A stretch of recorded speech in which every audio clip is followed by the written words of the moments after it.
Magic Conch, do we, the Alter Ego Brothers, recommend this movie? Real quick, this is spoiler free right now, and we'll let you know when we go into the spoiler section. If you don't know, the perspective of this movie is a fixed camera angle that's in the living room, and it showcases different families throughout different points in time, and it's a lot like a scrapbook. The big question for this movie for us was, is it going to be entertaining to last an entire 2-hour runtime being just one single perspective? And for you, the question is going to be, is it worth your time? And is it worth the ticket price? This movie follows Tom Hanks and Robin Wright, and you follow their family throughout time as you watch them make decisions and you see the hardships in their life and the death and the birth and all the natural events that normally occur throughout your life. This movie also showcases other families throughout different periods in time, including all the way back to prehistoric times and then all the way up to the very present day. You might find it interesting to know that this whole movie was made by the same crew that did Forrest Gump. The director, the writers, and even the stars. Having said that, I kind of expected this movie to have that, Thanksgiving family go-to movie vibes where everybody just kind of sits around and watches it, or even kind of watches it while they're talking and having a good time with each other. And ultimately, it didn't hit that mark for me. I feel like this would have been a much better play than it was a movie. And for me, I was entertained. I liked the storylines, I liked the transitions, and although I agree that it would make a much better play, I liked the movie. I'm sensing some tension between us here on how we feel about the movie, so we may need a third party to come in here and decide it for us. I agree. Stick around to the end to find out. I just think this is a more casual movie and it's just not quite worth your time. And I'm gonna give this a pass. I'm also gonna say pass because if you want to go see a movie, I'd recommend something like Smile 2. That's more worth your money. Spoiler section. If you don't want spoilers, make sure to like and subscribe so that you can come back later to finish the review. First off, there's dinosaurs in this movie. I had no idea there were dinosaurs going into this. I didn't For expect half a second, there were dinosaurs. He's right. But that does lead into the CG around this movie. There's a lot of CG. De-aging is a thing, especially for Tom Hanks and Robin Wright. The outside is all CG. And the house itself, the room, the one thing you'd expect for it to be a set is CG. And it's not done very well. It really takes you out of the experience at points.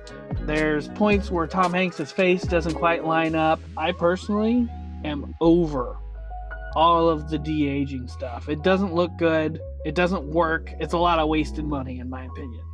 I don't think the de-aging looks bad. I can definitely see a hard line on Tom Hanks' neck as that's where they transitioned his face. But to your point, the house, many moments, I think there were some real sets, but for a lot of it was CG, and it just, especially the outside moments, was way too artificial looking, and it just took me out of the movie too many times. My favorite part about this movie was seeing the different families and seeing their different stresses about their different timelines and seeing the transitions and hopping from one family to the next family and having to keep track of it while also playing a little bit of this guessing game at times. I kind of liked that. On the opposite end, 65% of this movie is just about Tom Hanks' family. There are 6 other families that happen throughout this. And you get maybe a total of 7 minutes with each of them. There were other families that were more interesting than Tom Hanks' family, in my opinion, and you don't really get to know them like you get to know Tom Hanks' family. I feel like if they would have shrunk that part down and opened up more for the other families, it would have been more interesting.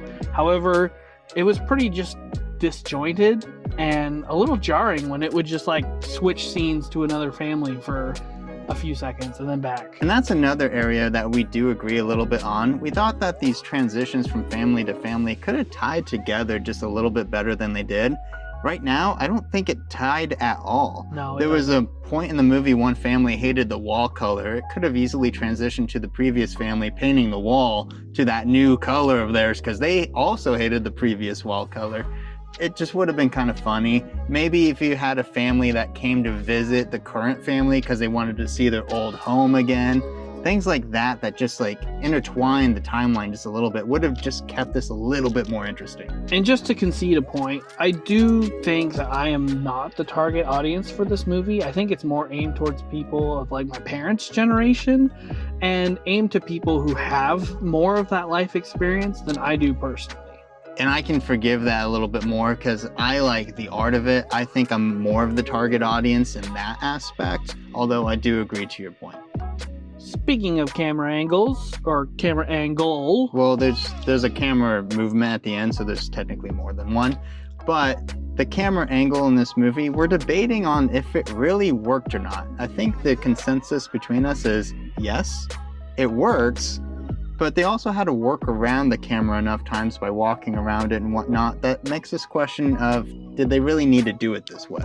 Sometimes with the camera being as fixed as it is, you could see when characters were walking into another room that they'd have to take like a little curve. It was not quite natural because they would get closer to the camera and later on we figure out it's like a big archway. They could have just walked into the room normally and it kind of takes you out of it.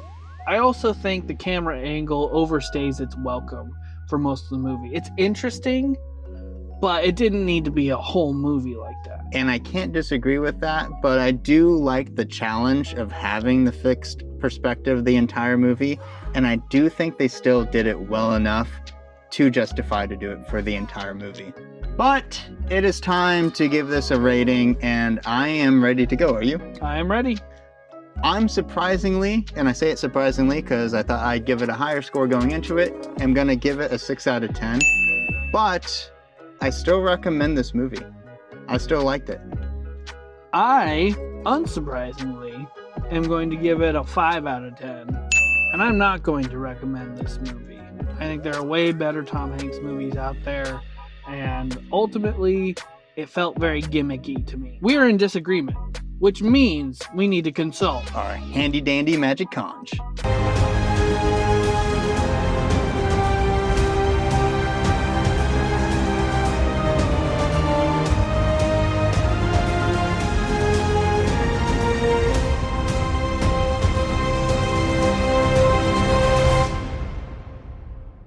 Magic Conch, do we, the Alter Ego Brothers, recommend this movie?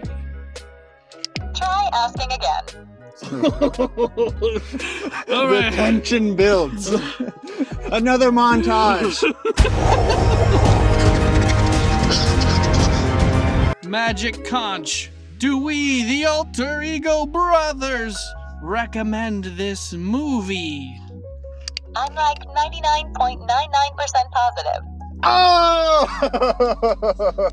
We recommend, boys and girls. Thanks for liking and subscribing. Thanks for sticking around. We're trying to get to 5,000 subs now. We're growing like crazy. You guys are nuts. Thank you. We're just two regular dudes doing regular reviews. Fuck!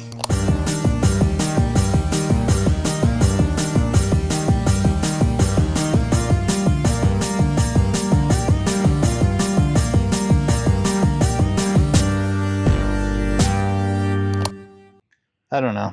I hope you got your thoughts. Yes. So, okay. My favorite aspect about this... What? I just wanted to do it. Fuck off. Sorry. That time was literally just to fuck with you. Okay. This time for real, future Nick. Thanks for liking and subscribing. Oh, don't do that. That's gonna...